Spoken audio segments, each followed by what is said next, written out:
An unprecedented event in the history of metal occurred on July 13, 2024. For the first time in Iron Maiden's history, the two singers who gave the band its legendary status crossed paths. On one hand, Bruce Dickinson, responsible for having built dozens of hits and who ended up putting the voice to the multiple works that Maiden released since 1983. With Dickinson as frontman, the band founded by Steve Harris would receive awards of all kinds, revolutionize the scene, and mark a before and after in terms of live performances. Dickinson is quite an eminence, and he has earned not only the idolatry of admirers, but also that of the harshest critics who never stopped appreciating the subject's ability. However, despite the fact that part of the roughness that Iron Maiden always showed in the studio and on stages never stopped being associated with Dickinson's style, the truth is that there is a huge group of followers who believe that the real power was inaugurated by the person with whom Dickinson shook hands on that July afternoon. And that was none other than Paul Di'Anno, who was behind the microphones of the first two Iron Maiden albums, leaving a mark that could never be forgotten despite his short stay in the band. For years, there had been various rumors about the relationship between Dickinson and Paul. However, that day they were very cordial, even each praising the other's work. In the snapshot, Paul can be seen in a wheelchair. Those who followed his career were not alarmed by the scene. Paul had been struggling with various health problems for years. In fact, the magnanimous meeting had taken place in Croatia, where Paul was being treated for problems in one of his knees. Problems that would not only not go away, but would double. The musician spent his last 4 decades reinventing himself through various musical endeavors, but not under optimal circumstances. Health problems had become a constant in him. That's why it was known that at 66, his health was weak. Even so, no one expected that less than 3 months after greeting in person for the first time the one who would replace him in the history of Iron Maiden, Paul would have to suspend his performances forever. But let's not get ahead of ourselves. What were this artist's beginnings? Why did he leave Iron Maiden when he was at the peak of his career? What other projects did he undertake after this? Is it true that he almost died in Argentina? Well, all this and much more will be revealed today. To find the answer to these and other questions, we are going to take a journey that will take us to October 19th, 2024, the day Paul Di'Anno died.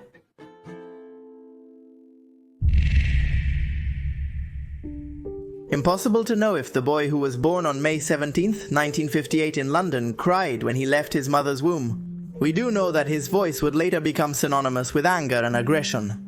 Paul Andrews came into the world as part of a very humble working-class family, which meant he spent his early years in the suburbs. Conflicts at home and at school soon pushed him onto the streets, and there he forged a personality that would accompany him for the rest of his days. The rebellion of those years found its greatest expression in a musical genre that would come to turn everything upside down: punk.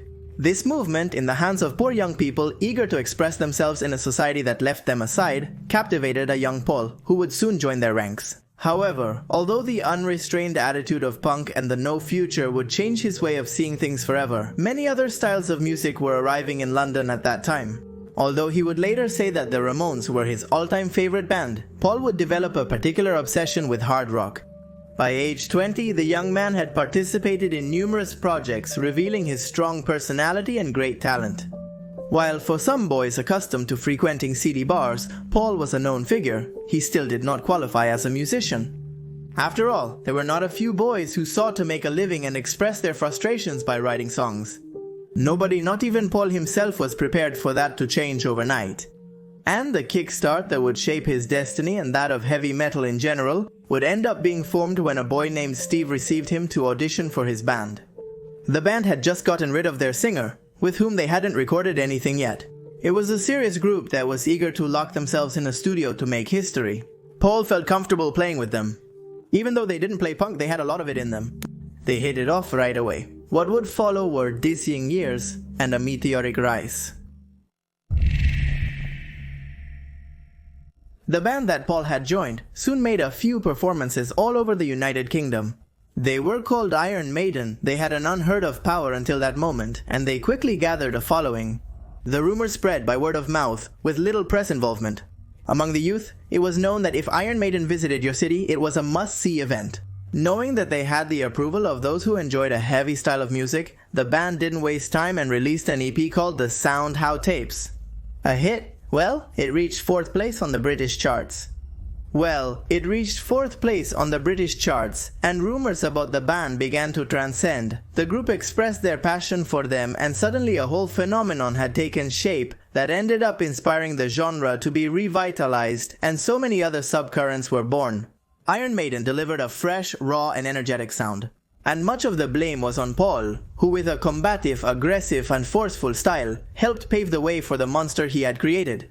Success caught them almost unprepared, and the band members dealt with it by doing what they knew best. They kept making music, which led to the release of Killers in 1981. That was the breaking point for Paul. His career was just beginning, but his star burned too quickly, and soon he was consumed in a spiral of self-destruction. The undeniable fame of Iron Maiden had led them to travel all over the world and to perform non-stop, but it also led them all to have a more nocturnal life and everything that entails. Parties and chaos were not unknown to those who were part of the scene, but the one who had dived deepest into those dangerous waters was Paul. Substance use and alcohol became so strong in the 23-year-old that when the tour of the second album took him to Japan, his stage performances were described by some as disastrous. Paul was losing physical condition and ability to keep up with a band that wanted to continue growing. The pressure from his colleagues and those who produced them was great, and no one wanted a time bomb like him. When they told him that his excesses were leaving him out of the project, Paul understood that it was the right thing. He later admitted that he had already grown bored of his activities with the others. He would even go so far as to say that he wasn't enjoying it. His thoughts are unknown to us. We don't know if he knew that Iron Maiden would become a beast that would change everything. We don't know if that mattered to him. Paul left Iron Maiden without much fuss after all. He was used to things being unstable. He assumed that stumble would be just one of many, and of course it would be. Paul would demonstrate his resilience. But he also made clear from the beginning his weakness and his constant orbit towards chaos. While Iron Maiden was bringing the number of the beast to life with a brand new Bruce Dickinson, Paul began to seek his own path, and he would find one full of adventures. However, even though he would never stay still, the truth is that a sort of curse would start to weigh on him. After leaving the iconic band, Di'Anno ventured on a solitary path marked by the shine of talent and the darkness of his own personal demons. While Iron Maiden would eventually reap the not at all negligible amount of 41 edited records, if we count studios, lives, and EPs, Paul would give life to projects whose common thread were him and how little they lasted in activity. For many, this reflected the artist's passionate connection with his craft. So many others made it a point to emphasize that Paul could never leave behind many of his worst habits, which led him to constant dead ends and fights with colleagues. One way or another, his voice continued to awaken echoes in bands like Longwolf, which would later mutate into the Anno, Battle Song, or the supergroup Gog Magog. His songs continued to be a mix of anger and melancholy, reflecting his internal struggle, as he sought his place in a world that had elevated him and now did not reject him but did not quite elevate him again. He even connected with other former members of Maiden and continued to show why fans couldn't forget about him. Every time he sang one of the songs with which he had started his career at a presentation, a chill ran through everyone. Every time he released a new album, hope shone, but there was always a shadow lurking, reminding him of his fragility. His screams were attempts to regain control and declare he still had much to offer. However, the battle against his own demons became more difficult as time went on. In 1992, Killers was born, one of his most notable projects, featuring a classic, direct, and aggressive style. Despite being in his 30s, punk was still thriving within him. However, after the promotional tour for Murder One, the first album of that band, Di'Anno's career came to a halt for a while. Paul Di'Anno, born in 1997, was a project where he collaborated with fellow musicians to make audiences groove worldwide, building on earlier experimental work. There would be more Battle Sonic Killers albums, rarities editions, and tributes to his early musician years. Later, he had a band tied to his youthful interests, called the Almighty Inbreds, and by the early 2000s his tours of South America would become regular, where an audience always eager to see him would not stop clamoring for his presence. In 2014 he announced the creation of a band called Architects of Chaos, but to no one's surprise it would disintegrate shortly.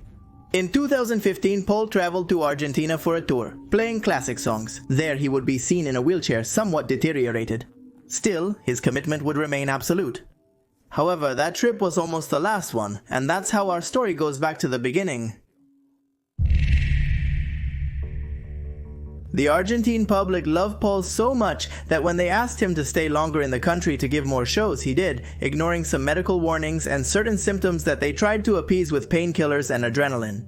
An unproven myth claims that Argentine fans made him stay by suspending his return ticket home.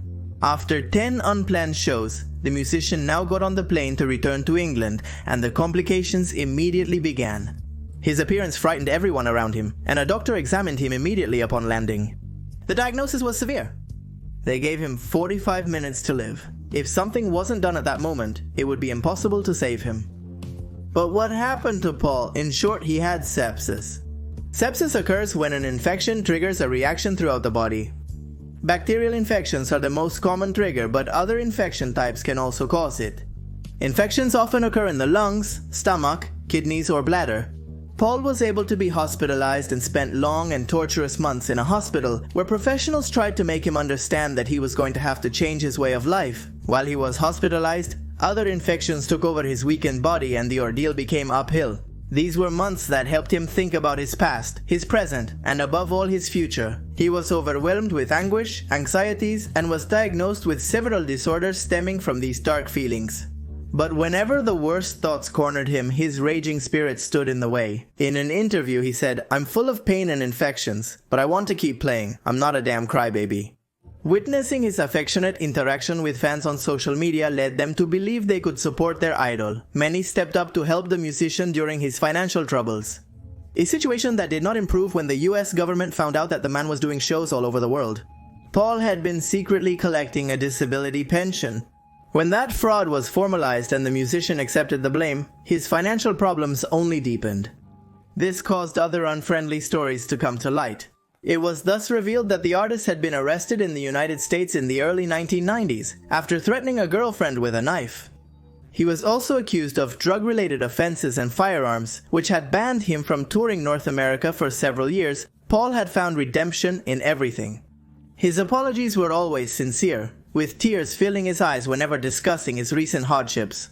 This time, his theme's admirers weren't the only ones who came to his aid. Iron Maiden covered much of the studies and operations that Paul Dano had to undergo in his last years of life. Despite many wanting to prove otherwise, time had smoothed over rough edges, and there were no hard feelings among those who had been part of the band, which changed the course of music as we know it. Ex-wives, children, producers, colleagues, and fans mourned when the sad news of Paul's death was confirmed on October 21st, 2024. His first musical retrospective, titled The Book of the Beast, had been released just a month earlier. Similarly, around that time, Iron Maiden announced their anniversary tour for the band's 50 years of existence. In one of his latest interviews, Paul had hinted at his 66 years the desire to stop playing Iron Maiden songs in his live shows. The cycle that had begun so long ago, when he had auditioned for a band that was just forming and he was a naive young man full of dreams, had finally closed for him. Details about the musician's death were not disclosed, but it was related to health issues. On the day of his death, his representatives suggested that he be remembered with a raised glass. We propose why not add some of his unforgettable songs to that raised glass, and the louder the volume, the better. That's how Paul would have wanted it.